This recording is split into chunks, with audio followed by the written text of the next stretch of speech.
दंडवत हो सर्वज्ञ श्री चक्रधर स्वामी की जय, श्री दत्तात्रेय महाराज की जय। मागच्या अवसरामध्ये महिम भट्ट ज्यावेळेला डोमेग्रामला स्वामींच्या भेटीला आले होते त्यावेळी पूर्वी प्रकरण निरूपण केलं, महिम भट्टाला वेदा बोधाला योग्य केलं आणि त्यानंतर 9 प्रकरणापर्यंत स्वामींनी त्याला निरूपण केलं।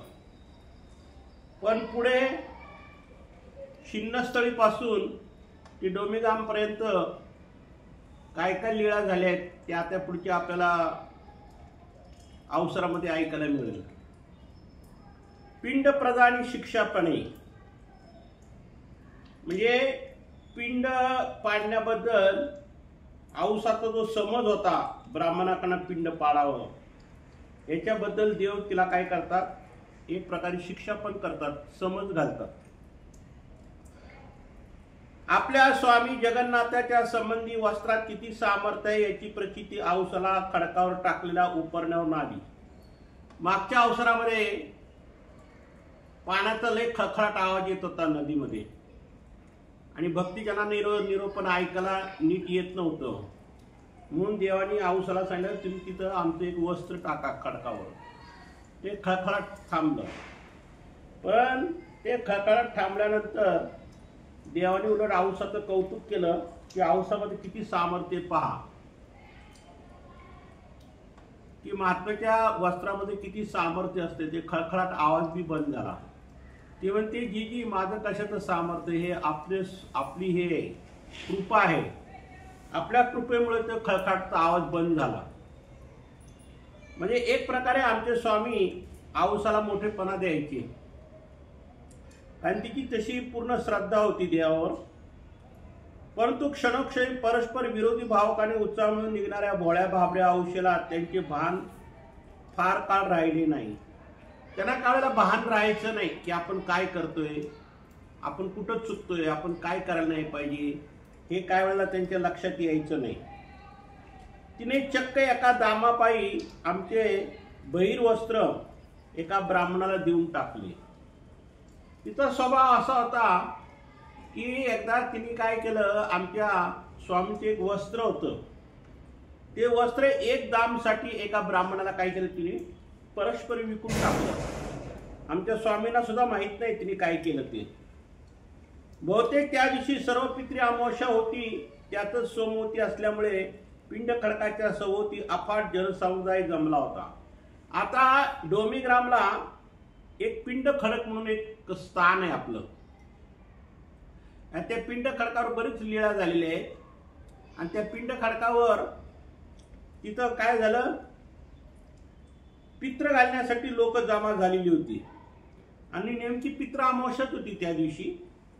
म्हणजे आता सध्या जे नवरात्र पित्र चाललेलं आहे आपलं, हे नवरात्राच्या अगोदर जे पित्रपाठ सुरू होते त्या अमावस्याच्या दिवशीच त्या ठिकाणी काय झालं, ती त्या पित्र खडकावर लोक जमले होते, अफाट समुदाय जमला होता।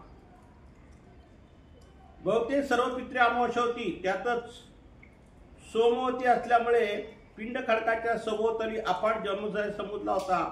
त्यांच्या दृष्टीने पित्रांच्या शांतीसाठी मोठा पर्वणीचा दिवस होता। आता ह्या अमावस्याच्या दिवशी सर्व पित्राला काय असते, पर्वणी असते, म्हणजे खूप लोक जमतात त्या ठिकाणी आणि मग प्रत्येकाचे काही ना काहीतरी वेगवेगळा विधी मार्ग चालतो। कोणी आंघोळ करतो, कोणी पिंड प्रदान करतो, कोणी होमस्तर्पण करतो, कोणी तिळस्तर्पण करतो, कोणी अशा अनेक प्रकारचे काही ना काही तिथे विधी मार्ग चाललेला असतो पिंड खडकावर। आम्ही सकाळच्या पूजा अवसरानंतर विहरणासाठी पिंड खडकावर आसन स्वीकारले। गर्दी पाहून औसा त्या लोकांची गंमत पाहण्यासाठी म्हणून गेली।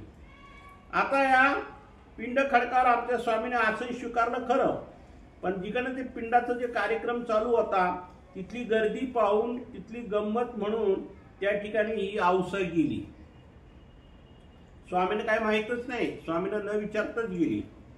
लोकांची पिंड प्रदान तर्पण आदी पाहून औसातही मनात संचरले. ती स्वतःशीच विचार करत म्हणाली, अरे रे, बिचारी आपली पित्रे आशा लावून बसली असतील. आता प्रत्येक लोकांना वाटतं ना आपली पित्र आहेत, आपली पित्र घातली पाहिजे, नाही तर आपले आईबाप उपाशी राहतील, अशी एक तिची अंधश्रद्धा आहे. या अंधश्रद्धेप्रमाणे औसाची बी एक अंधश्रद्धाच होती. तिला काही ज्ञान नव्हतं.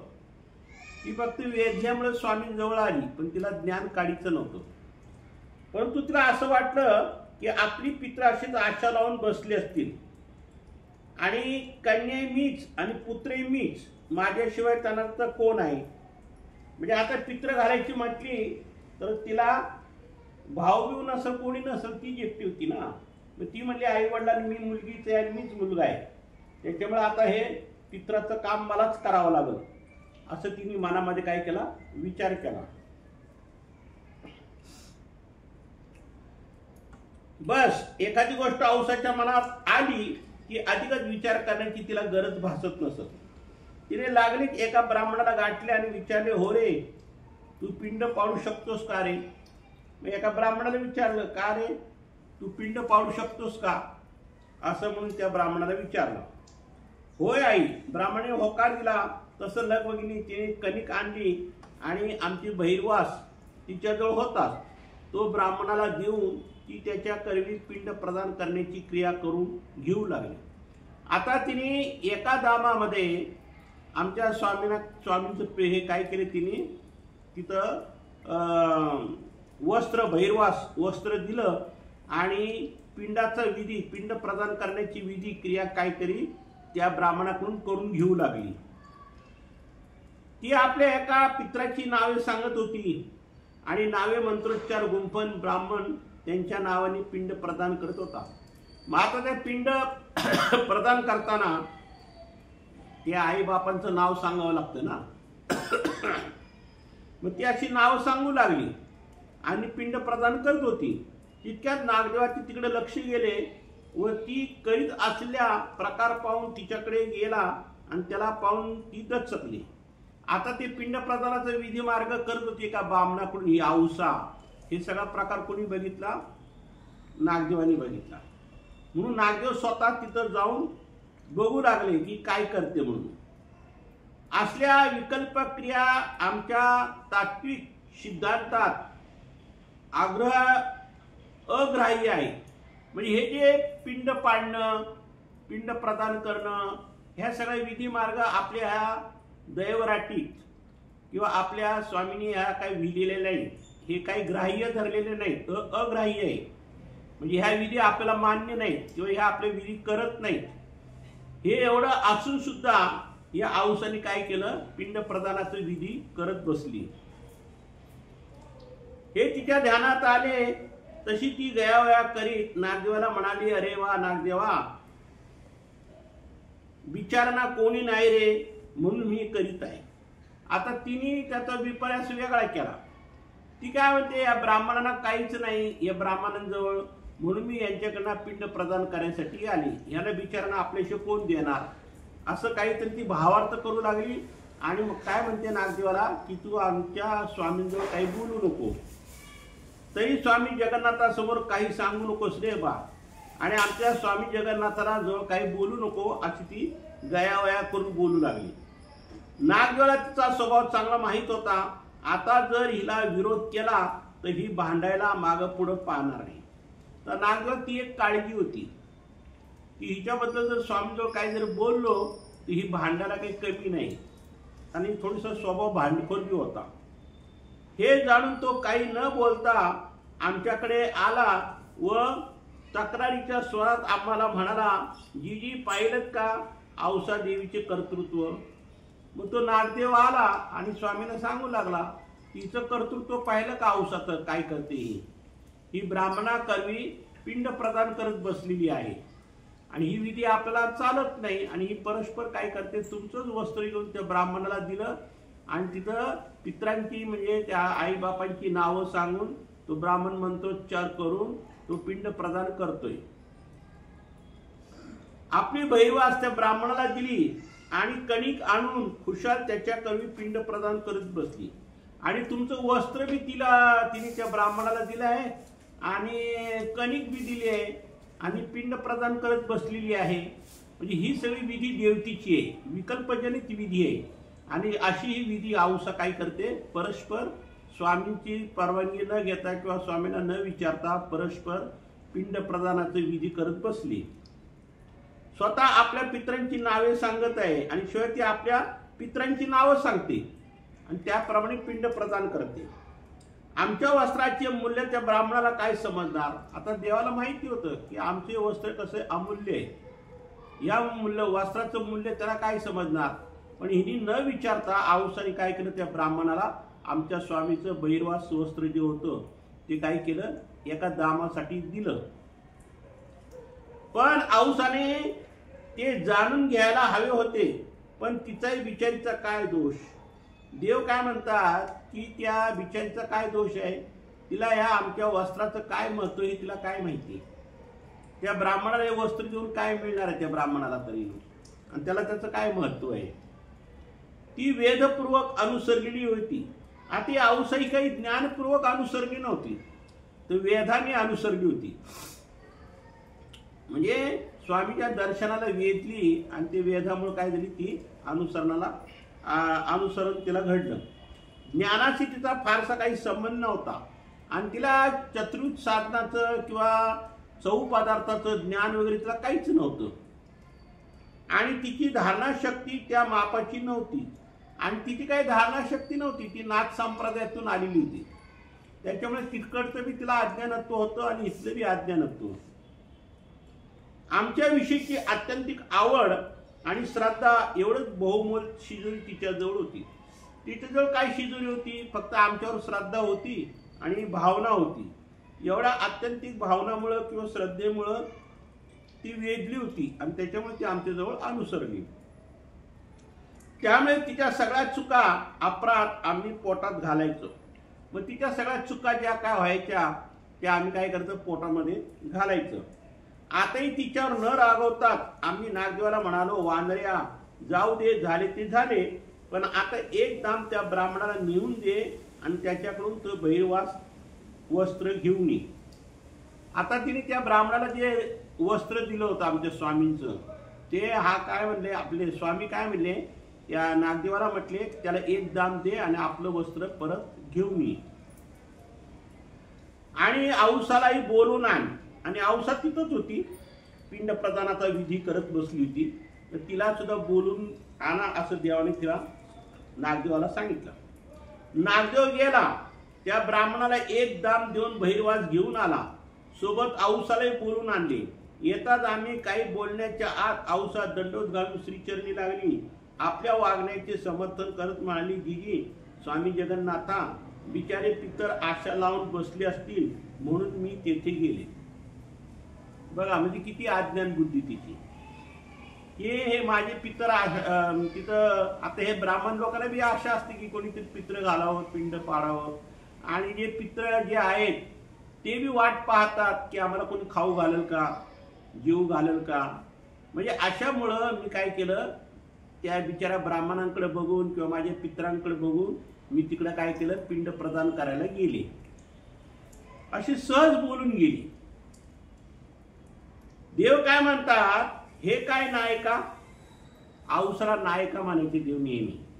देव म्हणतात, हे काय नायका, तुम्ही तर दीक्षिताची कन्या आहात, मग तुम्ही ब्राह्मणांच्या घराण्यातले आहेत आणि उपासनीची सून आहे आणि ब्राह्मण घराचीच तुम्ही सून आहे. शिवाय नाथपंथाची दीक्षा घेऊन चौवर्णी भिक्षा करता आणि शिवाय तुम्हाला नाथपंथाची पहिली दीक्षा बी होती. आता इथं बी तुम्ही अनुसरले, इथंही तुम्ही भिक्षा मागता, एवढं विरक्त जीवन जगता आणि वरून आमचे सन्निधान नाव लाभले ते वेगळेच आणि शिवाय आमचं सन्निधान आहे तुम्हाला. एवढ्या सगळ्या गोष्टी असताना तुम्हाला तुमच्या पित्रांसाठी पिंडदान करायची तुम्हाला काय आवश्यकता आहे. एवढं आहे, हे थोडं एक आहे, ह्याच्यातूनच तुमचे पितर काय होतील, मुक्त होतील, या दुःखातून मुक्त होतील. तुम्हाला बाकीच्या काही गोष्टी करायची आवश्यकता नव्हती. या सर्वामुळे तुमच्या पित्रांचे काही भले झाले नाही हो. तुम्ही आता एवढं हे जे करताय ह्याच्यात काय तुमचं भलं झालं नाही का, ह्याच्यातच तुमचं भलं झालंय तुमच्या पित्रांचं. तर आता यामुळे होईल, अहो तुम्ही एवढ्या श्रेष्ठत्वाला पोहोचूनही जर तुमच्या पित्राचे भले झाले नसेल तर पासाभर कणकेची गोळा करून पाण्यात टाकल्याने त्याचे भले होणार आहे काय? तुम्ही एवढं भिक्षा मागता, अनुसरले आहे, आमच्या सन्निधानात आहे, एवढं सगळं असताना मुठभर कणकेचं पीठ त्या पाण्यात टाकणार आणि ते मंत्रोच्चार करणार, आमकं करणार, तमकं करणार, त्यांनी तुमच्या पित्राचं काही भलं होईल असं तुम्हाला वाटतं का? काही भलं होत नाही त्यांनी. अहो तेवढ्याने कसे तुमचे पितर दुःखातून मुक्त होतील? एवढेही करून एखादी विकल्परूप हेतुक्रिया मानात आणली तरी किंवा करावी असा मानाने ध्यास घेतला तर ती क्रिया इतरत्र न करता साधकाने आमच्या ठिकाणी करावी. देव म्हणतात आपल्या या ठिकाणचा सन्निधानाचा जो कोणी पुरुष असेल त्यांनी ही क्रिया जर करायची असेल तर आमच्या जवळ येऊन करायची. या ब्राह्मणाकडे जाऊन काय होणार हो? काय आहे का काय? असे देवाने किती किती जीवांचे दुःख दूर केले. दादोसाच्या वडिलाची हत्या झाली होती तरी देवाने त्या ह्याच्यामध्ये सुतकामध्ये काय केलं? दादोसाकडून दही आणि भात घेतला म्हणजे त्या जीवाला त्या दुःखातून मुक्त केलं. नंतर मला वाटतं आबाईशाच्या बहिणीचा मुलगा का कोणतरी होता बघा, त्याला सुद्धा देवाने भूत योनीतून मुक्त केलं. त्यांनी का स्वप्नात येऊन आईला म्हणला मला दही भात दे म्हणून, तर त्याला सुद्धा भूत योनीतून मुक्त केलं. मग असे देवाने कित्येक जीवाला भूत योनीतून किंवा पित्रातून अनेक दुःखातून मुक्त केलं. तसं आम्ही कोणत्याही जीवाला मुक्त करायचं म्हणल्यावर तुम्ही आम्हाला विचारायचं, आम्ही मुक्त करतोच की. एरवी तरी भक्ताचे, अनुसरल्याचे, बोधवंताचे आणि त्यांचे पित्राचे आपोआप भले होते. जो कोणी भक्त अनुसरला असेल, जो कोणी भक्त बोधवंत असेल, वेदवंत असेल, त्याच्या पित्रांचे भले आम्हीच करतो. त्याला ब्राह्मणाकडे जायची काही आवश्यकता नाहीच आहे. म्हणून तर आपण पित्र घालत नाही. कारण आपल्या ह्याच्यामध्ये एवढं सामर्थ्य आहे की ज्याचा मुलगा अनुसरला त्याच्या आई वडिला पित्र घालायची काहीच आवश्यकता नाही. त्या मुलाच्या अनुसरणानेच त्याच्या आई वडिलाचे पित्र काय होतात ते नष्ट होतात. म्हणजे त्या पित्राची काही दुःख असेल त्या दुःखातून तो मुक्त होतो. यासाठी जाणून अशा क्रिया करण्याची काहीच गरज नाही. त्यांनी तशा क्रिया आमच्या ठिकाणी कराव्या म्हणजे अन्य भजनाचा दोष तरी लागणार नाही. आणि ह्या ज्या काही क्रिया आहे हे आपल्या स्वामीच्या ठिकाणी कराव्यात. इतर ठिकाणी करून काय उपयोग आहे? आणि इतर लोकांना भोजन देऊन त्याचा काय उपयोग होत नाही. होय जी, मग मी तसेच करीन जी. आपल्या ठिकाणीच पिंड प्रदान करीन, औसा म्हणाली. मग त्या औसाच्या डोक्यात खुळं होतं की नाही आपल्याला पिंड प्रदान करायचं. मग आता देवाने सांगितलं तिकडे ब्राह्मणाकडे करायचं नाही, आमच्याकडे केलं तरी चालेल. म्हणून ती काय म्हणते, मी आता तुमच्या ठिकाणीच काय करते, पिंड प्रदान करते. पिंड प्रदानाची खूळ काही तिच्या डोक्यातलं गेलं नाही, पण हे आमच्याच ठिकाणी करावे अशी तिने निश्चयपूर्वक वाटू लागले आणि तिने तशी पुढे तयारी केली.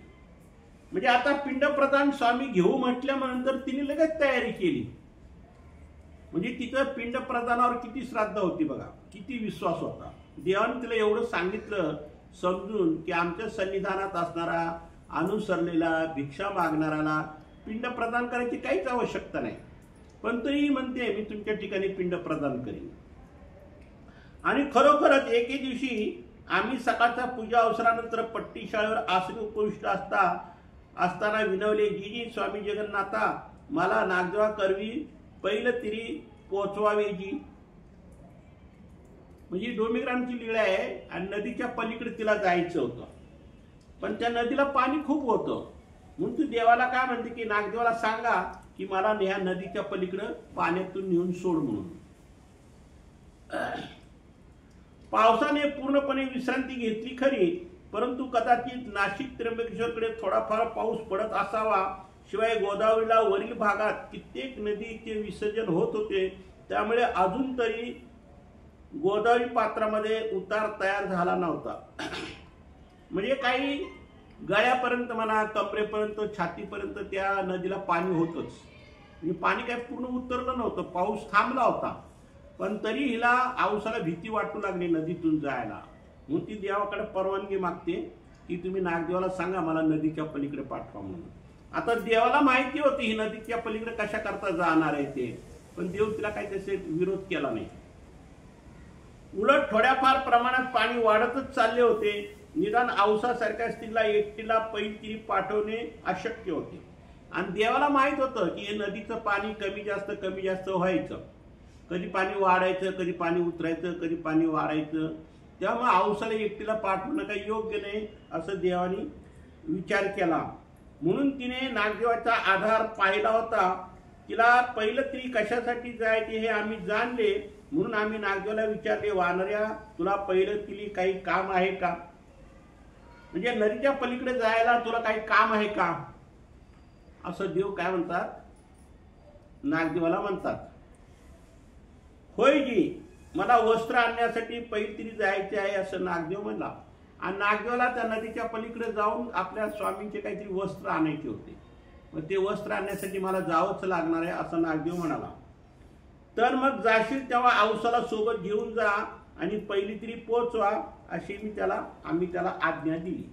म्हणजे देवाने आज्ञा दिली कुणाला, नागदेवाला, की आता या नदीला बरंच पाणी आहे आणि या पाण्यातून औसा काही एकटी जाऊ शकणार नाही, तर तुम्ही तिला नदीच्या पलीकडे घेऊन जा. नागदेव औसाचे काशे लावून औसाला काशे लावून नदी पार घेऊन गेला. मग नागदेव त्या औसाला धरून पलीकडे घेऊन जाऊ लागले.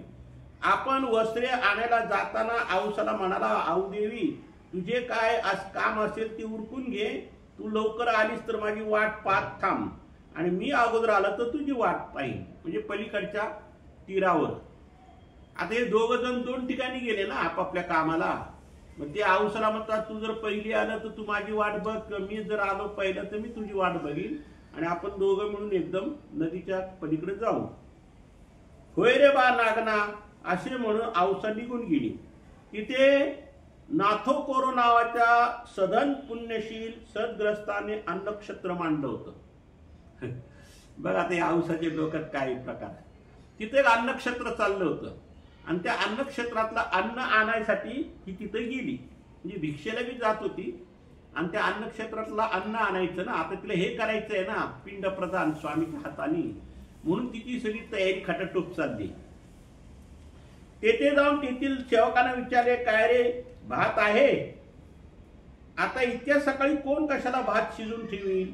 औसा आमच्या सन्निधानी राहत असल्यामुळे तिला तिच्या जगावेगळा अजब स्वभावामुळे सगळ्यांना चांगलीच परिचित होती. आता तिचा स्वभाव असा तरकटी होता, थोडासा तामस स्वभाव होता आणि थोडा किरकिर करणारा होता. हे सगळ्या लोकांना माहित होतं. आजूबाजूच्या स्वामीच्या सन्निधानामुळे सगळीकडे तिचं स्वभाव कसा आहे सगळ्यांना माहीत असल्यामुळे ती लोक काही तिला जास्त हे करत नव्हती. म्हणजे कोण्या देण्या घेण्याबद्दल काय आडीवेडी घेत नव्हती. उलट ती काय म्हणजे भात आहे का? आता सकाळी एवढं कोण भात शिजवणार हो? असं अन्नक्षेत्रामध्ये भात करतात पण थोडा उशिरा होतो ना. आणि गणपती आपल्यासारख्या विद्वान तिला मान देत असल्यामुळे बहुतेक तिला नावानिशी ओळखत. आणि गणपत आपले तिथे प्रसिद्ध होते साराळ्याचे आणि तिथे त्यांचं नाव गाजलेलं होतं आणि ते स्वतः गणपत आपयो या औसाला मान देत होते कारण आमच्या स्वामीची भक्त आहे म्हणून. मग आता ही इथं गणपत आपयोपर्यंत इथं समजा परिचय असल्यामुळे इथं अन्नक्षेत्र लोकांना वाटायचं ना की इथे मोठ्या मोठ्या लोकांशी इथं काय आहे ओळख परिचय आहे. म्हणजे मोठी लोक हिला मानतात म्हणून ती बी लोक हिला मानायची. मग ती लोक काय म्हणतात, अन्नक्षेत्रा शेवकाला तिचा नकार देणे योग्य वाटले नव्हते. पण ते काय म्हणतात, भात होता पण तो शेळा होता म्हणून ते तुम्हाला चालेल का असे म्हणाले. देवी भात आहे पण शेळा आहे, थोडा वेळ थांबला तर आम्ही तुम्हाला ताजा भात शिजवून देऊ. आता त्या देवीला काय म्हणतात की भात आहे आमच्याकडं पण तो शेळा आहे, तुला चालतो का बघ. नाही तर आम्ही आता ताजा भात करणार आहे, तो तुला थोडा वेळ थांबावं लागेल. नको रे, आहे तोच आणा असे म्हणून औसाने बहिर्वास अंथरला आणि मग मात्र शेवक आणि शिळ्या भाताच्या भरपूर ढेपा टाकल्या म्हणजे वाढल्या. आता ही काय म्हणजे मला शेळा भात असला तरी चालत आणि मग त्यांनी काय केलं की रात्रीचं शेळा भाताचे जे ढेपा होत्या ते ढेपा तिच्या काय केला ते तिने कपडा हातरला, एक चादर हातरली आणि त्या चादर ते सगळ्या ढेपा तिने गोळा केल्या. ती पुन्हा म्हणाली, अरे काही दही बी आहे की नाही, असेल तर घेऊन या म्हणे. आता ती भात तर घेतला तर घेतला पण दही बी मागायला लागली. कळलं का? मग सेवकाने त्या भातावर दही वाढले, लोणचे टाकले. नंतर औसाने गावातून काही दही मागून घेतले आणि दही भाताचे गाठोडे बांधून नदी तिरी आली. आता बघा या भिक्षेच्या धुळीत किती येणार भात, म्हणून तिने मोठा कपडा नेला आणि त्याच्यात ते भाताचे ढेपळे घेऊन आली आणि त्याच्यातच दही टाकलं आणि त्याच्यातच लोणचं घेतलं आणि ते गाठोडं बांधून त्या नदी तिरी आली. तोपर्यंत नागदेव वस्त्र घेऊन आलाच होता. नागदेव नदी पात्रातील पाणी वाहत असल्याचे पाहून तो म्हणाला, आऊ चल चल लवकर, नदीचे पाणी वाढत आहे. ती काय म्हणले, नागदेव म्हणला की नदीचं पात्र जे आहे पाणी ते वाढतंय, चल चल लवकर म्हणे, नाही तर आपण परत अडकून पडू इथं. दोघे पाण्यात उतरले. औसा नागदेवाची कास धरून चालत होते. मध्य पात्रात आल्यानंतर नागदेवाचा ठाव सुटला आणि तो वाहू लागला. त्या पाण्याच्या स्पीडने काय झालं की नागदेव काय झाला त्या पाण्यामध्ये वाहू लागला. त्याच्यामुळे नागदेव बी घाबरला आणि ही घाबरली. तसा औसाला म्हणाला, आऊ ते गाठोडे सोडून दे, एवढे ओझे आणि तुला घेऊन माझ्या बरोबर पोहवले जाणार नाही, आपण दोघे वाहून जाऊ.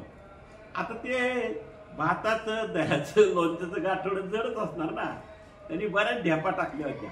आता एवढा हातात बोजा घेऊन ते वाहत्या नदीमध्ये जायचं म्हणजे अवघडच काम आहे ना. मग आपला जीव सांभाळणार का त्या भाताचं गाठोडं सांभाळणार? म्हणून नागदेव तिला काय म्हणतो की ते गाठोडं टाकून दे, की कुठं बोजा घेऊन जाणार, ते गाठोड्यापायी आपण दोघेही वाहून जाऊ म्हणून तिला सांगतात. पण ही औसाले पक्क्या मनाची, ती काय सोडते गाठोड. हे कार्य बा नागना असं म्हणून औसाने डोक्यावर गाठोडे पाण्यात घातले. मग तिने काय केलं, डोक्यावरचं गाठोड होतं ते पाण्यात धरलं, पण तिने टाकलं नाही, ते तसंच हातात दाबून धरलं तिने आणि पदर दातात धरून ती नागदेवाच्या काशाने नदी पार करू लागली. काठालगत ठाव लागल्यानंतर नागदेवाचे पाय टेकले. मग मात्र हळहळत तो औसाला म्हणाला, अरे रे औसा, अगं स्वामीचा बहिर्वास गेला आणि इतका सगळा तो भात देखील गेला. आता त्याला काय माहितीये, त्याला वाटलं गाठोड टाक म्हणलं तर त्या गाठोड्यातच बहिर्वास असं त्याच्या सोबत ते त्या नदीच्या पुरामुळे त्याला वाटलं ते देवाचा कपडा बी गेला आणि हिचं गाठोड बी गेलं. आता आपल्याला मोकळ्या हाताने देवाजवळ जावं लागलं. औसा काय म्हणते, नाही रे, नाही गेला रे बा नागना. औसा नागदेवाला म्हणाली, काय गेला नाही, मग कोटी आहे. मग नागदेव आश्चर्य व्यक्त करीत म्हणाला, तशी औसाने हळूच पाण्यातून गाठोडे वर उचलून दाखवले आणि मग दोघी समाधानाने आमच्याकडे आले. किती बाई चिकट होती बघा, एवढं वाहून चालले तरी तिने ते दही भाताचं गाठोड काही सोडलं नाही. ती घेऊन आली तेव्हा आम्ही त्यांची वाट पाहत होतो. आल्यानंतर दंडोत घालून श्रीचरणी लागल्यानंतर दही भात आमच्या पुढे ठेवला. नागदेवाने गंगेतील सगळा वृत्तांत सांगितला. नंतर आम्ही भक्तिजनाला पिंड खडकावर गेलो आणि तेथे आसन स्वीकारले. म्हणजे ते पिंड खडक जे होतं हे मला वाटतं नदीच्या पलीकडे ते स्थान, तर ते पिंड खडकाचं स्थान जे आहे तिथं देव गेले आणि त्या खडकावर बसले. देवाला तिथं खडकावर आसन झालं आणि मग पिंड प्रदानाचा कार्यक्रम का होऊ नये. मग आमच्या बोलण्याचा मतितार्थ जाणून बाईसांनी दही भाताचे गाठे सोडले व उपाध्या करवी दही भाताची गोळे केले. आता पिंड प्रदान करायचं म्हणून काहीतरी विधी केली पाहिजे ना. मग इथं काय केलं, बाईसन ते गाठोडं सोडलं दही भाताचं आणि उपाध्याने काय केलं, त्या दही भाताचे काय केले, गोळे केले, ज्याला आपण पिंड म्हणतो तसे. आणि त्यातील एक एक गोळा आमच्या पुढे ठेवला, म्हणजे स्वामी पुढे ठेवला, भक्तिजनांपुढे ठेवला, सगळ्यांपुढे तो दही भाताचा गोळा ठेवला. नंतर प्रत्येकापुढे एक एक गोळा ठेवला. आमची सहपंक्ती आरोहणा झाली, गुळा झाला, विडा झाला. आम्ही औसाला प्रसन्नपूर्वक म्हणालो, नायका तुमचे पिंड प्रदान आम्ही चरितार्थ केले हो. शेवटी तिचा हट्ट होता ना पिंड प्रदान करायचं, तर देवाने तिचा हट्ट पूर्ण केला.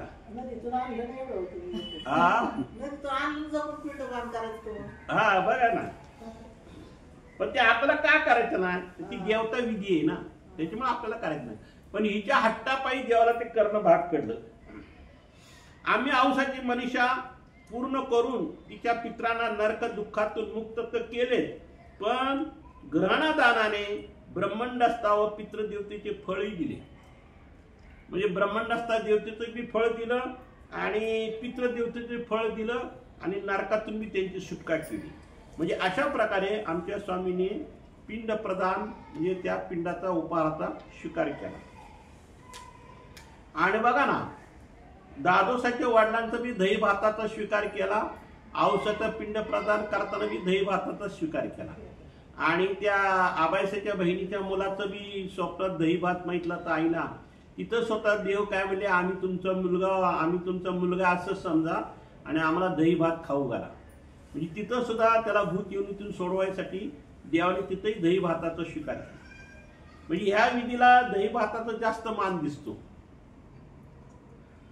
हस्त चित्रा स्वाती या नक्षत्रातील दिवस हे अवकाळी पावसाचे दिवस असतात. अवकाळी या अर्थाचे दिवसात पाऊस कधी पडेल याचा काहीच नियम नसतो.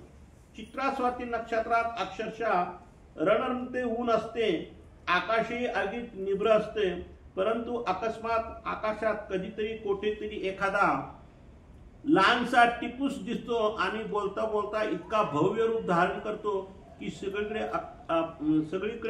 आकांड तांडव सुरू होते. म्हणजे वरती दिसणारा आभाळ दिसत नाही, पण थोडस पाऊस पडल्यासारखा वाटतं. मग इतका जोरात पाऊस येतो की अकराळ विकराळ पाऊस पडतो आणि कोणत्याही क्षणी तुफानी पर्जन्यवृष्टी होते. हा पाऊस कधी कोसळेल याचा अंदाज कोणालाच बांधता येत नाही. या पावसाला झिमझिम बरसणे जणू काही माहीतच नसते. येतो तोच मुळी मुसळधार गतीने येतो आणि तसा जातोय क्षणात. पुन्हा पूर्वीचे रणरणते ऊन मागे ठेवून परत तेवढ्याच काळात सगळा परिसर जलमय करून जातो. आणि आग्नेय दिशेला जर हा पाऊस फुटला तर विचारूच नाही. कितीही दुरांतरावर फुटला असला तरी बोलता बोलता तो तेथून धडकतो. शेतकरी देखील अशा वेळी आवती जिथे असतील तिथे सोडून बैलांना घेऊन आश्रयाला जातात. म्हणजे एक देवाने उदाहरण दिलं त्या सीझनचं की असे 3 नक्षत्रे जी आहेत, कोणते, हस्त चित्रा आणि स्वाती, त्यावेळी या पावसाचा काही भरोसा नसतो आणि आला तर खूप मोठा जोरात येतो. आणि मग त्यावेळेला अवताळा बैल बांधले सुद्धा शेतकऱ्याला काय करावं लागतं, लवकर आवत सोडून ती बैल एका कुठे आश्रयाला जावं लागते. अशीच परिस्थितीमध्ये देव काही भक्तिजनांना घेऊन निघाले होते हिरण्यकाच्या घरी. आम्ही सकाळचा पूजावसर आटोपल्यानंतर छिन्न पापकडे विरणास गेलो. तेथे शेनारायणाच्या दक्षिणेस असलेल्या पिंपळाच्या पश्चिम पालवीखाली आम्ही आसन स्वीकारले. सभोवताली भक्तिजन बसले, निरोपण चालले. तितक्या घोगर गावून इंद्रभट्ट इंद्रोबा आले, दंडवत घातले आणि बसले. निरोपण चालले होते तितक्याच घोगर गावून श्रीचरणी लागून जवळ बसले. खरे म्हणजे उपहाराचे विनवण्यासाठी म्हणून आले होते. कोण? इंद्रभट्ट. स्वामींना उपहारासाठी त्यांना बोलवायचं होतं म्हणून ती खाली आले होते आपल्या स्वामींजवळ. पण झालं काय, परंतु निरोपणात व्यत्यय येऊ नये म्हणून नंतर विनव असा विचार करून ते बसले. पण झाले काय, निरोपण सुरू असतानाच आम्हाला क्षितिजा समीप ढगाची चाहूल लागली. म्हणजे देव काय म्हणतात की त्यावेळेला काय झाले, ढग जवळजवळ येऊ लागले आणि निरोपण तर रंगात आलं होतं त्यांचं. आता हे ढग झंझावती वेगाने उधळत येऊन जोरदार वृष्टी करतील याची आम्हाला जाणीव होती. असं कोण म्हणतात? देव म्हणतात. म्हणून निरोपणाला विराम देत आम्ही इंद्रभट्टांना म्हणाला, इंद्रिया तुम्ही निघा, पाऊस येऊ पाहतो. तुम्ही या क्षणी निघालात तर वाचाल, नाहीतर तुम्ही पावसात सापडताल, भिजावे लागेल. यासाठी तुम्ही लागलीच निघून जा. म्हणजे आता ते खरे आले होते, उपहारासाठी दंडोत घालायला आले होते किंवा देवाची परवानगी आज्ञा मागायला आले होते. पण असे पावसाचं तारतम्य बघून देवाने काय केली, त्यांना घाई केली की तुम्ही आता लवकरात लवकर निघून जा, नाही तर तुम्हाला हा पाऊस काय करेल गाठल. आम्ही इतके स्पष्टपणे सांगितले असल्यामुळे, आमच्या वक्त्यावर पूर्ण विश्वास असल्यामुळे इंद्रभट्ट तसेच घाई गडबडीत उठले आणि निघाले. त्यामुळे उपहाराची विनवायचे त्यांना सवडच मिळाली नाही. म्हणजे देवाला जे काही दंडवत घालायला पाहिजे होतं, देवाला काही विनंती करायला पाहिजे होती, विनवायला पाहिजे होतं, ते त्यांना काही करता आलं नाही. इंद्रभट्ट जात होते. पाऊस पडत पडत आमच्या मागोमाग सकत होता. ते मधून मधून मागे फिरून पाहायचे, तेव्हा पाऊस अगदी समीप येऊन ठेपायचा, त्यांना दिसायचा. ते आणखी वेगाने चालायचा प्रयत्न करायचा. कसे बसे ते धाब्याच्या ओसरीवर पोहोचले आणि त्यांच्या पाठोपाठ पाठीशी खेळत खेळत पाठी लागलेला पाऊस धडकन कोसळला. ते घराजवळ पोहोचले नाही पोहोचले, तोच मोठा पाऊस तिथं कोसळला. तसे स्वामींनी पाठवले म्हणून वाचलो असा विचार करत इंद्रभट्ट एक सुस्कार सोडला. म्हणजे त्यांना वाटलं की स्वामीने आपल्याला लवकर आज्ञा केली म्हणून बरं झालं. जर स्वामींनी घाई नसती केली, आपण निवांत थांबलो असतो तर आपल्याला भिजत यावं लागलं असतं. इकडे छिन्नपापीला तर पावसाने तत्पूर्वीच आगमन केले होते. आम्ही तसेच पावसात निघालो. भक्तिजन झटकन पुढे होऊन तत्परतेने आमच्या एका जाड वस्त्राचा चांदोवा धरला. आता या इंद्रभट्ट ते गेले, परंतु आता देव काय करताय, इरेनेकाच्या घरी देव निघाले, पण भर पावसात निघाले. आणि कसे निघाले तर भक्तिजननी काय केले, मोठी जाड चादर चौघांनी चार बाजूनी देवाच्या डोक्यावर धरली, चांदोवा, आणि देव त्या पावसातून चालले. वस्त्राची चारी टोके चौघांनी धरले आणि एकाने काठीच्या आधाराने वस्त्राला छत्रासारखा आकार दिला. परंतु आम्हाला पावसाचा मनमुराद आनंद लुटण्याची प्रवृत्ती झाली. आता वास्तविक देव भिजू नये म्हणून हा चांदवा धरला. पण देव काय करायचे, हटकून चांदव्याखाली उभं न राहता एक तर चांदव्याच्या पुढे जायचे, नाही एक तर चांदव्याच्या मागे राहायचे आणि स्वतःहून त्या पावसामध्ये भिजायचे. आता काय देवाचा हेतू असेल देवाला माहिती. शिवाय वातावरण खूपच उष्णतामान असल्यामुळे त्या काळात पावसामुळे काही त्रास होण्याची शक्यता नव्हती. त्यामुळे आम्ही कधी चांदव्याच्या पुढे चालायचं आणि भक्तिजन चांदवा पुढे घेऊन आले की मग आम्ही मागे चालायचो. म्हणजे देवाला पाऊस लागू नये म्हणून यांनी चांदवा धरला, पण ते चांदवाच्या पुढे देव जायचे किंवा कधी देव आणि हे भक्तिजन पुढे आले चांदवा की देव पाठीमागे सरकायचे. असं करून देव स्वतः भिजायचे. आमच्यावर चांदवा धरण्यासाठी भक्तांची कसरत चालायची आणि आम्ही चांदव्याला कधी पुढे तर कधी मागे होऊन पावसात भिजत होतो. भक्तिजनांनी चांदव्यासाठी कोरडी वस्त्रे कासोटीत सुरक्षित ठेवली होती, परंतु आम्ही ती वस्त्रे काखेतून ओढून घ्यायचं आणि त्याचा चांदवा धरायला लावायचं. अशा प्रकारे एकंदरीत सर्वांची सर्वच वस्त्रे ओली चिंब झाली. म्हणजे चांदवासाठी जी काही दुसरे वस्त्र आणले होते ते वस्त्र देवाने काय करायचे, यांच्या काखेतून ओढायचे. म्हणजे ते वस्त्र भिजायचे, त्यात ते भक्तिजन बी भिजायचे, देव बी भिजायचे. मग सगळे चांदवा जेवढे आणले होते त्याने देव भिजू नये ते सगळे चांदवा बी भिजले, देव बी भिजले आणि भक्तिजन बी भिजले. मग भक्तिजन आम्हाला पाऊस लागू नये म्हणून कसोटीने प्रयत्न करत होते, परंतु त्यात ते यशस्वी झाले नाही. आमचे वस्त्रे ओले चिंब झाले. त्याविषयी ते स्वतःला दोष देत हळहळत होते, पण आम्ही ते रेई नायकासाठी करत होतो. आता या ठिकाणी भक्तिजनांना काय वाटायचं की देव बी भिजले, आपण बी भिजलो, तो चांदवा बी भिजला, म्हणून सगळे भक्तिजन काय करत होते, तुळतुळ करत होते की असं व्हायला नाही पाहिजे. निदान आपण भिजलो तर ठीक आहे, पण निदान देव तरी भिजायला नाही पाहिजे होते. पण देवाने हे मुद्दाम केलं का, ते ह्याच्या पाठीमागे देवाचा हेतू वेगळा होता. काय हेतू वेगळा होता तर ते रेई नायकाकडून वस्त्र स्वीकारायचं होतं. मग कोणत्या ना कोणत्या तरी वस्त्र निमित्त पाहिजे ना काहीतरी. अहो आता अंगाचे कपडे सगळे ओले झाल्यानंतर काहीतरी दुसरं वस्त्र लागणारच ना. मग रेई नायकासाठी आम्ही करत आहोत ह्या बिचारांना काय त्याची जाणीव. रेई नायक पतित असले तरी त्यांची भजनाची कणं उरलेली होती. आता हाही प्रमादी जीव होता रेई नायक, परंतु त्याला भजनाची कणं होती. म्हणजे त्याला भजन क्रिया भरपूर घडलेली होती. पण या ठिकाणी आणि काहीतरी त्याला वस्त्रदान घडायचं असेल, त्याच्याकडनं घडून घ्यायचं असेल म्हणून देवाने हे एवढं केलं. प्रेमाचा संस्कार अबाधित ठेवला होता, म्हणून तर आम्ही त्यांना कोणत्या ना कोणत्या कारणाने वारंवार भजन घडीत असो. आणि शिवाय देवानी त्याला प्रेमाचाही संस्कार ठेवला होता अबाधित, म्हणजे त्यांना पुढे प्रेम संचार बी होणार होतं आणि भजन क्रिया बी घडत होती. आता या ठिकाणी वस्त्रक्रिया घडते, म्हणजे वस्त्रदानाची क्रिया घडते. पुढील सृष्टी त्याला खात्रीने प्रेम होऊन त्यांचा उद्धार व्हायचा होता. या सृष्टीत जरी त्यांचा उद्धार नाही झाला किंवा ह्या सृष्टीत जरी त्यांना प्रेमदान नाही मिळालं तरी पुढील सृष्टीमध्ये त्यांना उद्धार बी करायचं आणि प्रेमदान बी द्यायचं, हा देवाचा हेतू होता. आम्ही या सृष्टीत त्यांना प्रेमाधिकार पूर्णत्वात नेणार होतो. त्याच्यासाठी तर आम्ही आमच्या श्रीमूर्तीतून निघालेल्या प्रकाशाचे त्यांना दर्शन घडवले होते आणि स्वयंप्रकाशित झाले ते देव. एकदा ते देवाच्या दर्शनाला आले होते तर देवाने आपलं संपूर्ण शरीरातून प्रकाश पडला तर त्यांना काय केलं, दर्शन दिलं. प्रश्न उरला होता या सृष्टीचा. या सृष्टीत तर त्यांना उद्धार होणे शक्यच नव्हते, तरी ते निदान सृष्टी सुखकर व्हावी म्हणून आम्ही त्यांची वस्त्रे परिधान करून त्यांना चैतन्य मायेचे फळ प्राप्त करून देणार होतो.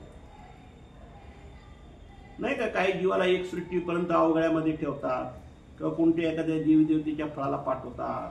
ही लीळादान, संबंधदान, ग्रहणादान ही जी दानं देतात, ही कशामुळे देतात, या 84 नरक योनीमध्ये लोळू नये, कुठंतरी सुखफळामध्ये एका बाजूला पडावं, पण त्याला काहीतरी क्रिया घडली पाहिजे तर ते घडते. तसं यांना चैतन्य मायेचं फळ देण्यासाठी देवाने क्रिया केली की त्यांच्याकडनं वस्त्र समर्पण केलं तर त्याला चैतन्य फळ मिळणार होतं, चैतन्य मायेचं फळ. अनायसेच त्या वस्त्रांच्या ठिकाणी असलेल्या जडत्वाच्या जीवांनाही संबंध दान द्यायचे होते. बघा, आता त्यांच्याकडे जे काही वस्त्र होते त्या वस्त्रात जे काही जडत्वाचे जीव होते त्या जडत्वा जीवांना सुद्धा काय करायचं होतं, जडत्वाच्या दुःखातून मुक्त करायचं होतं. म्हणजे बघा, एकाला एक कशी सांगणार असते, तर जीवाचा तर उद्धार करायचाच, पण त्याच्या वस्त्रात जे जडत्वाचे जीव आहेत त्यांचा बी काय करायचं, सुटका करायची. या हेतूने देवाने त्यांचं वस्त्र स्वीकारायचं ठरवलं होतं. एरवी आम्ही पावसात भिजून ओले चिंब झालो नसतो तर वस्त्रारूपाने का होईना श्रीमूर्तीच्या संरक्षणासाठी उपयोगी पडण्याची संधी त्यांना सहजासहजी प्राप्त झाली नसती. जर आम्ही भिजलो नसतं तर त्याने आम्हाला काही वस्त्र दिलं नसतं, आहे की नाही. भिजल्यामुळे त्याला वस्त्र देणं भाग पडलं आणि त्या वस्त्रामध्ये जे जडत्वाचे जीव होते त्या जीवांना बी मुक्त करायचं होतं आणि ह्यांना सुद्धा चैतन्य मायेचं फळ द्यायचं होतं. म्हणजे अशा अनेक गोष्टीमुळे देव कोणाचं वस्त्रदान, कोणाचं अन्नदान, कोणत्या ना कोणत्या रूपाने त्याच्याकडनं सेवा करून घेतात, ती क्रिया करून घेतात. कधी ही क्रिया केल्याशिवाय पुढे फळ मिळत नाही ना, पहिली क्रिया करावीच लागते. म्हणून आम्ही भिजतच आणि आम्ही दारवंटाच्या पट्टीशाळेपर्यंत येऊन उभे राहिलो. तेथे भक्तजनाने आमची वस्त्रे पिळली. भक्तजनी आपापली वस्त्रे पिळली. तोपर्यंत रेईनायकाच्या वाड्यातून एक स्वच्छ धुतलेले तलम उंची वस्त्र आणले. भक्तजनासाठी पांघरण्यासाठी वस्त्रासहित नव्हती ती सगळी वस्त्रे आणली. मग आता भक्तजनासाठी सुद्धा काही होती नव्हती ती घरातली सगळी वस्त्र आणली. देवाला सुद्धा उंच वस्त्र आणलं, रेशमी वस्त्र. म्हणजे देवालाही नवीन वस्त्र आणलं, भक्तजनांना बी नवीन वस्त्र आणलं आणि ह्या सगळ्यांना वस्त्रांनी काय केलं, यांना सगळ्यांना वस्त्र समर्पित केलं आणि यांचे भिजलेले वस्त्र जे होते सगळे ते पिळून वाळायला घातले. इतकेच नव्हे तर गादीच्या खोळी देखील भक्तजनांनी आणल्या. मग कोरडी वस्त्रे परिधान करून आम्ही प्रसन्न मठाच्या पूर्वाभिमुख दक्षिणोत्तर पट्टीशाळेच्या पश्चिम विभागी आसन स्वीकारले. मग देव त्या पूर्वाभिमुख मंदिरामध्ये देव तिथं थांबले, सगळे भक्तिजन तिथं थांबले. तेथेच पूजा अवसर झाला. नंतर रेईनायकाच्या आवारातून भक्तिजनासहित उपार आला. मग रेईनायकाच्या घरातून आमच्या स्वामींनाही उपार आला आणि भक्तिजनांना बी जेवण आलं. मग सगळेजण तिथं देवाचा पूजा अवसर केला आणि सगळे भक्तिजन तिथं पंक्तीला बसले स्वामी सपरिवारी. आरोहणा झाली, गुळा झाला, विडा झाला, पौळू झाला. मग संध्याकाळच्या वेळेस आम्ही मठाकडे प्रयाण केले. मग हा सगळा कार्यक्रम झाल्यानंतर संध्याकाळी देवाने काय केलं, मठाकडे प्रयाण केले व रात्रीचा पौळही स्वीकारला. मग रात्री देव बी तिथंच मुक्कामाला थांबले. दुसऱ्या दिवशी आम्ही पुन्हा छिन्नपापीकडे वेरणासाठी गेलो. पुन्हा त्याच पिंपळाखाली आसन स्वीकारले. निरोपण होते. नेहमी ठराविक काळ निरोपण करून आम्ही विरणापासून परत जात असे. आमच्या पूजा अवसराच्या आरोग्याच्या वेळी निश्चिंत होत्या. कधी निरोपणाच्या ओघात तर कधी अन्य काही कारणाने उशीर होऊ पाहत असला की लागलीच बाईसा आम्हाला आठवण करून देऊ. आता निरोपण चालू असताना काय वेळा निरोपणाला उशीर व्हायचा. जर रात्री निरोपणाला बसले तर दिवस उजाडायचा आणि दिवसात सकाळचं निरोपण असं तर दुपारचा पूजा अवसराचा वेळ व्हायचा. मग बाईसा काय करायचे, स्वामींना म्हणायचे जीजी आता खूप वेळ झालाय, आता पूजा अवसराचा टाइम झालाय.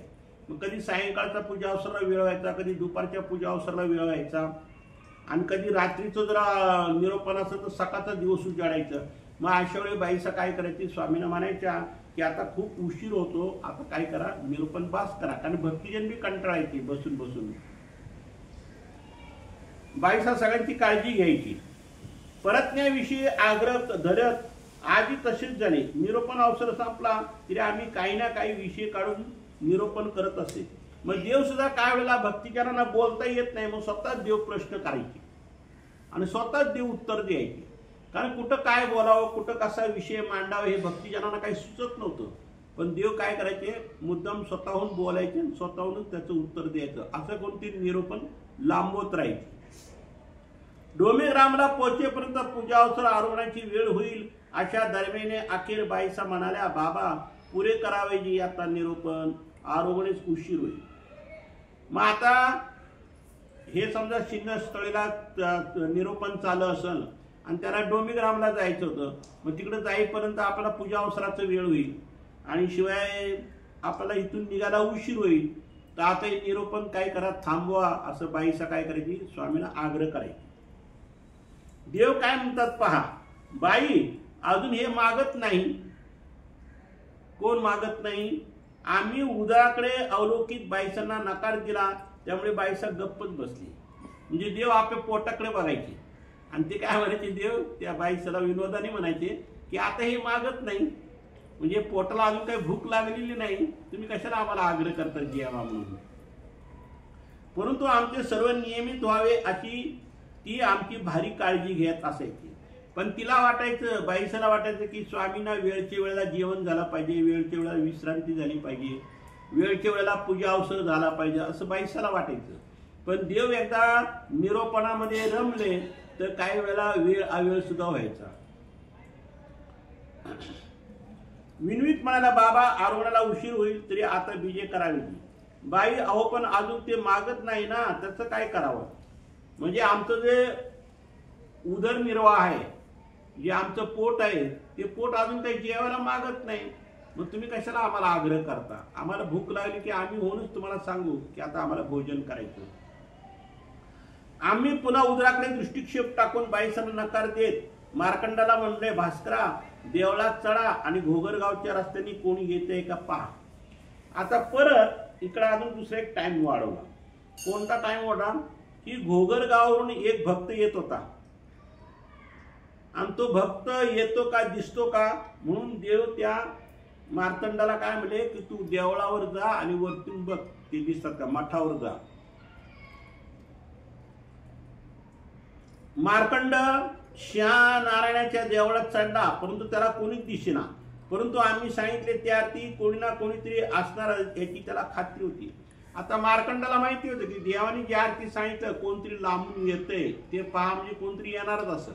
पण त्याला काय, ते शहनारायणच्या मठावर चढला पण त्याला काही ती दिसना. मग तो काय करतो, मग पिंपळाचं उंच झाडावर चढला. तिथून पाहिले असता दुरांतर कोणीतरी घोगरगावच्या रस्त्याने येत आहे असे त्याला अंधुकशे दिसले. कारण घोगरगाव आपल्या डोमेग्राम पासून जवळच आहे. मग त्या घोगरगावून येणारा कोणी एक व्यक्ती आहे ती अंधुक अशी दिसत होती, खूप लांबून. पण त्याची चेहरापट्टी वगैरे काही दिसत नव्हती आणि त्याच्या डोक्यावर बराच बोजा होता, ते बी काही दिसत नव्हते. पण कोणतरी व्यक्ती येते तसा तो आमच्या जवळून म्हणाला, जीजी कोणीतरी घोगरगावच्या रस्त्याने येत आहे, अंधुकशे दिसते. असे का? मग तुम्ही असेच धावत जा आणि काही न बोलता न विचारता जो कोणी येत असेल त्याच्या डोक्यावरचं ओझं उचलून घ्या. कारण जो कोणी बिचारा ओझं घेऊन येत असेल ते बरंच अंतर आहे ना, 4-5 किलोमीटर. मग आता एवढं ओझं डोक्यानं घेऊन यायचं म्हणून माणूस थकणार. म्हणून देव काय म्हणतात, तुम्ही काही बोलू नका, पटदिशी जा आणि त्यांच्या डोक्यावरचं काही न बोलता त्यांच्या डोक्यावरचं ओझं घ्या आणि तुम्ही आपल्या मठाकडे या. मार्कंडाला आज्ञापित आम्ही म्हणालो तसा मार्कंड धावत गेला. पाहतो तर इंद्रभट्ट आणि त्याच्या डोक्यावर भली मोठी पाटी ओझ्याने वाकत चालणाऱ्या इंद्रभट्टाला पाहून स्वामींनी आपला कशासाठी पाठवले हे मार्कंडाने ताडले. मग मार्कंडाच्या लक्षात आलं की आपला स्वामी लवकर जा का म्हटले. त्याला कारण हेच आहे की या इंद्रभट्टांच्या डोक्यावर बराच मोठा बोजा आहे, तर तो बोजा घेण्यासाठी आपल्याला देवाने पाठवलं. लगबगणी त्यांनी डोक्यावरती पाटी चुपचाप आपल्या डोक्यावर घेतली आणि परत फिरला आणि पाटील भक्तिजनासह उपार असल्याने ती फारच जड होती. आता ती जी पाटी होती त्याच्यात भक्तिजनांचा बी उपार होता, देवाचा बी उपार होता. मग बऱ्याच जणांचं स्वयंपाक जेवण त्या पाटीमध्ये असल्यामुळे ती पाटी जड लागत होती. इंद्रभट्टांनी वड्याचे मडके घेण्यासाठी सोबत आणले होते. ते मडके त्याच्याकडून घेऊन त्यांना परत पाठवले. मग त्याने काय केलं, ते वडे होते ना, ते वडे मडक्यात आणले होते. तर ते मडके एका हातात घेतलं आणि वरती डोक्यावरती पाटी घेतली उपाराची आणि आले. इंद्रभट्ट तोपर्यंत ब्रह्मचारी देव नावाच्या दर्शनाला होते.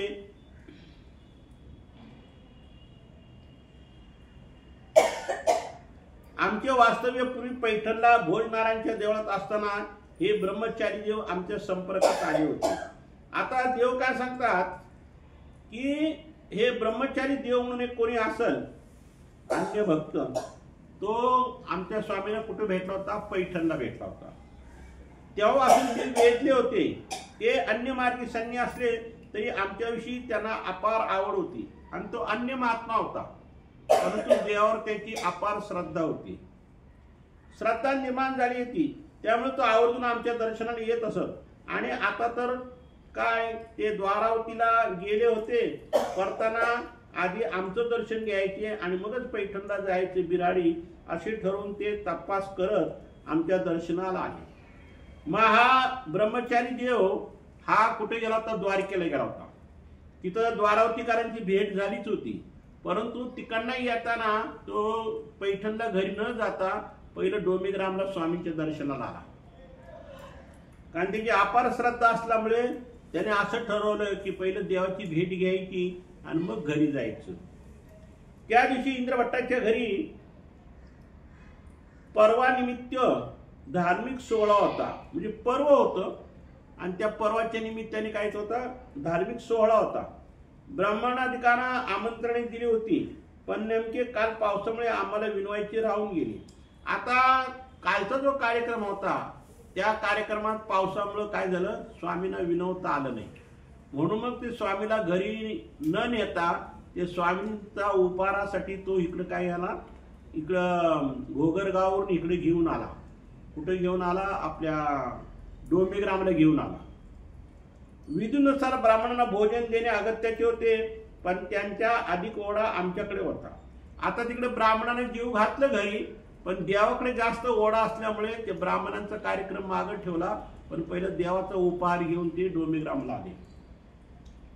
विनवले नसल्यामुळे आमच्या आरोग्याच्या वेळेआधी पोहोचणे त्यांना क्रम प्राप्त होते आणि या पहिले स्वामींना भोजन घालायचं आणि मग त्या ब्राह्मणांना भोजन घालायचं असा यांचा हेतू होता. आणि तसे करायचे म्हटले तर ब्राह्मण भोजन घालणे ठाकणार होते. त्यांची मनाची भलतीच कुचंबना झाली होती, पण तरी मनात निश्चय करून आणि ब्राह्मणांना वाऱ्यावर सोडून ते आले. म्हणून आम्ही मुद्दामच विचारला, इंद्रवा तुम्ही ब्राह्मण भोजन न घालता उपार आणला आहे, तुमच्या मनाची काही घालमेल तर होत नाही ना.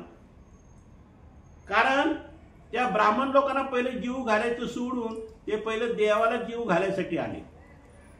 त्याने विचार केला ब्राह्मणांना काय नंतर जीव घालता येईल, पण पहिलं देवाला आपण नेणं जास्त महत्वाचं आहे. मग भक्तिजनांचं जेवण आणि स्वामींचं उपार सगळे घेऊन आले तर देव म्हणतात का हो तुमची आता लई घालमेल झाली असेल, कारण पाठीमागे ते ब्राह्मण लोक घरी येऊन थांबलेले आहेत ना. मग त्यांना जेवायला न घालता तुम्ही आमच्याकडे डायरेक्ट पहिले आले. नाही जी, स्वामीच्या ठिकाणी माझे सर्व चरितार्थ होईल, इंद्रभट्ट म्हणाले. ते म्हणले त्या ब्राह्मणाला जीव घालण्यापेक्षा माझ्या स्वामींना जर पहिलं जीव घातलं तर माझं काहीतरी चरितार्थ होईल. जर वेळेवर मी स्वामींना नाही जीव घातलं तर त्याचा काय उपयोग आहे? आवेळी घालून त्याचा काय उपयोग होणार नाही. म्हणून मी तिकडचं सोडून दिलं आणि पहिलं तुमच्या जवळ आलो. त्याच्या मनात उरला सुरला किंतु साथ झाला होता. मोठ्या श्रद्धेने त्यांनी पूजा अवसर करून आम्हाला आरोहणा दिली. सहपंक्ती ब्रह्मचारी देव बी बसले होते. इंद्रभट्टांना अधिक समाधान लाभले म्हणून आम्ही त्यांच्या दैवाची प्रशंसा केली. बापरे, इंद्रियाच्या दैवाची तर सर कोणालाच येणार नाही. मग आमच्या स्वामींनी काय केलं, तो ब्रह्मचारी देव बी होता तिथं आलेला पैठणवरून. मग त्याने स्वामींनी काय केलं, त्याची स्तुती केली. द्वारकेवरून आला होता. देवाने त्याची स्तुती केली की हे इंद्रदेव आहेत, हे कसे आहेत, भाग्यवान पुरुष आहेत. कारण त्याची तळमळ होती ना स्वामीच्या ठिकाणी भजन क्रिया. तो दंडोत घालायला आला तर स्वामींनी त्याचा दंडोत न स्वीकारता त्याला पावसा पाण्याचं पहिलं घरी पाठवलं. तरी तो ब्राह्मणाला जेवण न घालता पहिलं त्या स्वामींचं जेवण घेऊन आला आणि पहिलं स्वामींचा पूजा अवसर वगैरे पहिलं स्वामींचा कार्यक्रम केला. म्हणून देवाने काय केलं, त्यांचं थोडंसं कौतुक केलं की इंद्रियाच्या दैवाची सर कोणालाच येणार नाही. त्याच्या दैवाची थोडी वर्णन करणे शक्यच नाही. अहो, आम्ही तर त्याच्या उपहाराचा स्वीकार करीत आहोतच, पण जोडीला द्वारकेची यात्रा करून आलेला ब्रह्मचारी देव देखील त्यांना लाभले. आता हा ब्रह्मचारी देव तीर्थयात्रा करून आला होता ना, तोही माणूस मिळाला त्याला. मग त्या हेतूने देवाने त्याचा पहिला दंडोत नाकारला आणि दुसऱ्या दंडोताचा हा असा फायदा करून दिला. म्हणजे त्याचं चरितार्थ केलं. म्हणजे द्वारका दर्शन करून आलेला, तीर्थयात्रे करून आलेला त्या ब्राह्मणाला जीव घातलं, स्वामीच्या ठिकाणी जेवण घडलं, पूजा अवसर घडलं, भक्तिजनाने जेवण घडलं. म्हणजे हा सगळा योग कुणी आणला? परमेश्वराने आणला. हे काही कोणाच्या हातात नाही. त्यात जे कोणी साधारण यात्रेकरू नसून करड्या भगव्या पिशव्या आणि वेश धारण करणारे महान संन्यासी आहेत. आणि हा जो होता कोण, तो ब्रह्मचारी देव हा संन्यासी होता. आणि कसा संन्यास होता? भगव्या कपड्याचा होता, करड्या भगव्या करड्याच्या वेशाचा. आणि हे कट्टर भक्त असतात देवतेची. आणि अशा देवतेच्या भक्ताच्या ठिकाणी याला भजन क्रिया घडली. हा जणू कपिलाष्टीचा योगच मानायचा. आपण म्हणतो ना काय, कपिलाष्टीचा योग म्हणजे चांगला योग, म्हणजे चारी बाजूने चांगले योग घडले असं. त्यामुळे इंद्रभट्टाच्या भाग्याचे थोरवी गणना करणे अशक्यच आहे. आमच्या प्रत्येक शब्दासरचे इंद्रभट्टाचे मन सुखावत होते. त्यांना कृतकृत्य झाल्यासारखे वाटत होते. परंतु आम्ही अनाहूतपणे ब्रह्मचारी देवाच्या वेशाविषयी, भगवीविषयी प्रशंसा करीत असल्यामुळे भक्तिजनांना खरंच वाटले. त्यांनी विचारले, जीजी आम्ही गिरू देऊन वस्त्र भगवी करू का?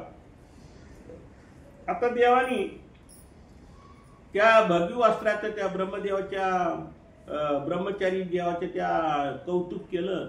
म्हणून भक्तिजनांना काय वाटलं की आम्ही गिरूचे कपडे करू का? म्हणजे आता यांचे गिरूचे कपडे असतात ना, म्हणजे पूर्ण पिंक गुलाबी नाही आणि पूर्ण लाल नाही आणि असा तपकिरी कलर असतो, तर त्याला गिरू म्हणतात. तर आमच्या दत्तात्रय प्रभूच्या अंगावर बघा काही ठिकाणी गिरू परवतात, गिरूचं वेश दाखवतात, म्हणजे भगवा कपडे दाखवतात अंगावर.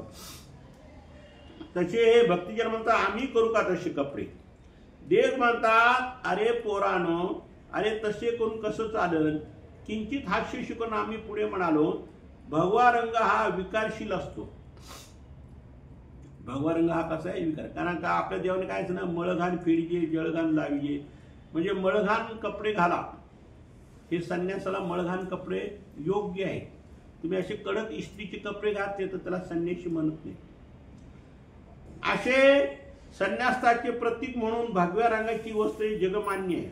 जरी ते जगमान्य असलं भगवे वस्त्र, तरी आपल्याला ते भगवे वस्त्र योग्य नाही. आणि लोक श्रद्धेने त्यांचा आदर करीत असले तरी त्यातून विकार प्रगट होतो.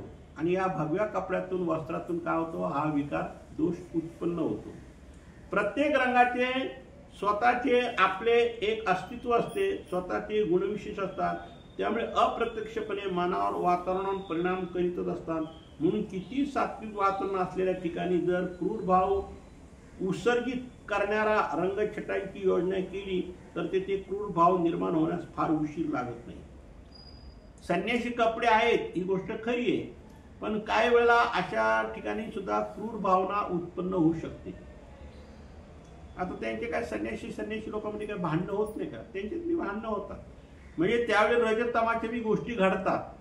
म्हणून देव म्हणले आपल्याला सुद्धा ते गेरू याचे रंगाचे कपडे आपल्याला सुद्धा घालायचा अधिकार नाही, काय आवश्यकता नाही.